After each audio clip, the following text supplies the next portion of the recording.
Hello guys, welcome to today's episode, which is episode 7, the review of the LEGO Star Wars ATST Raider. Let's start with the box art. For starters guys, I'm doing this review since the ATST Raider was released in 2019 and it's officially by LEGO declared be retiring this year. And it's a very good set in my opinion, so you should go get it. But first, I'm going to do the review and you're going to decide that at the end of the video. But let's start with the ATST. It has a 2019 box art. Darth Vader over here, 8 and up. It's at 75254. ATST Raider, 540 pieces and 4 minifigures, which are the Mandalorian, Cara Dune, Clitonian Raider, and another Clitonian Raider, just a little bit different. And the box art's pretty cool. I mean, the box art is pretty nice for a $50 set. But let's move on to the back of the box.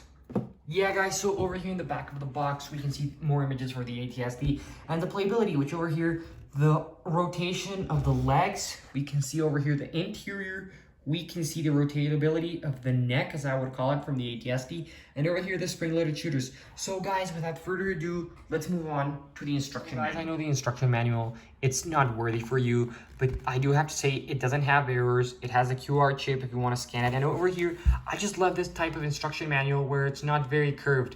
I love this type of instruction manual, guys, and I think I know, and you know as well, that this instruction manual is very cool. So let's move on now to the ATST. Over here, guys, before we jump into the ATST, we have the figs. But I'm going to start with Mando over here. And this is the reason why you should get the set. So let's move on with Mando first. As you can see, if you have been watching my videos, you can see I never do this. But I want to say things about this Mando. And I know people don't like this Mando very much. They prefer the Beskar armor one. But this Mandalorian is pretty cool, guys. I mean, this is only for the ATST Raider and the Razor Crest. And people would have wanted a Beskar armor Mando for the Razor Crest. But with the new leaks for the 2021 Summer Wave, which was my past episode, if you want to check them out, go check them out right now.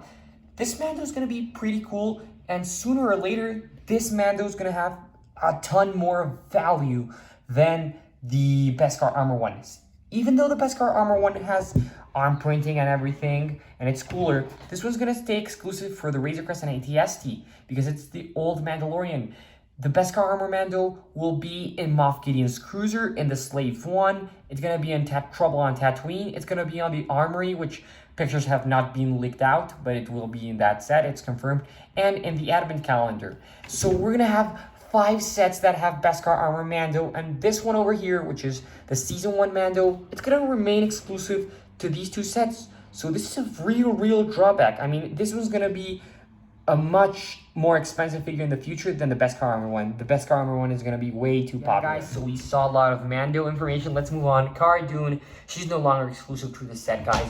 Pictures have already been leaked from the summer 2021 wave, and she will be in the Moff Gideon's cruiser. I don't know if it's the same version. It appears so. So she's no longer exclusive to the set and not going to grow that much in value as people were thinking. But it's pretty cool to have her in a $50 set. And the 2 exclusives from the set are the Clitonian Raiders. They're pretty cool, guys, but not a real drawback for the set. But this is a very nice selection for a $50 set. So I'm going to give it a 9.5 out of 10. I just really would have liked a little bit more printing in this Mando over here. But without that out of the way, let's move on to the playability. Finally, let's move on to the playability of the ATST. Let's start with the legs. Only have 1 point of articulation, and it's over here. This one over here. You can twist it over here, but there are only 2 positions in which the ATST can stand. It's over here and just 1 level higher, which is this one. 1 more, it will fall. So these are 2 possible. You can still move the legs, but I mean, it's not gonna be standing up. It's just gonna be this way. Here, over here, greebling in the back, and over here, this button, which you can twist, and it makes the ATST's head turn. I mean, guys, I love this feature. Some people find it useless, but it's pretty cannons. Imaginary play, of course. Here, the front of the ATST, these 2 cannons as well, and the spring-loaded shooters, which we will take a closer look further on in the video. And over here, this, I don't know what to call it, guys. I'm gonna call it a grenade launcher. I sincerely don't know.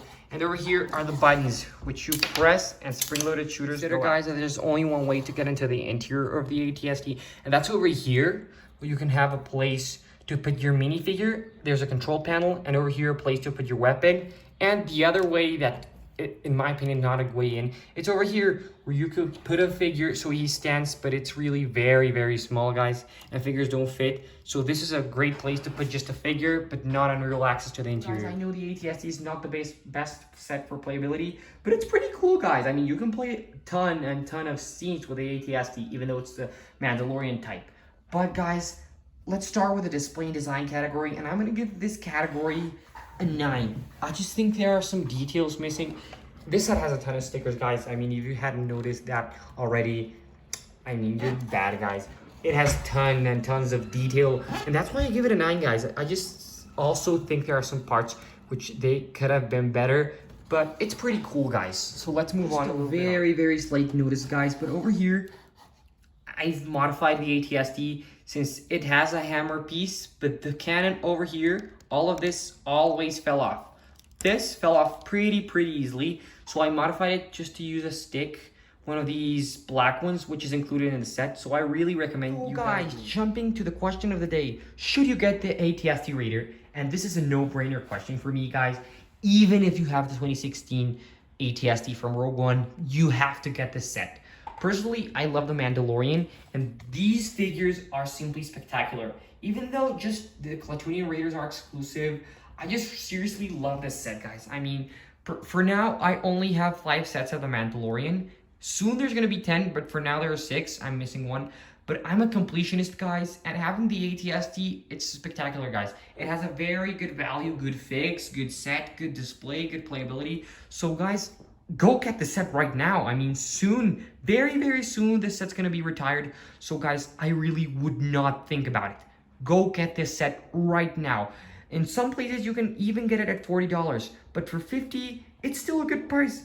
Many people complained it should have been $40, but I mean, it's pretty good, guys. I mean, it's just an amazing set, and $50 are totally worth them. So, guys, I mean, I do not have anything to say. You should go get the ATST Raider right now. But without anything else to say, guys, I hope you have an amazing day and enjoy the video. And of course, you know it, guys, I'm the Lego chooser, so have a good day. Bye!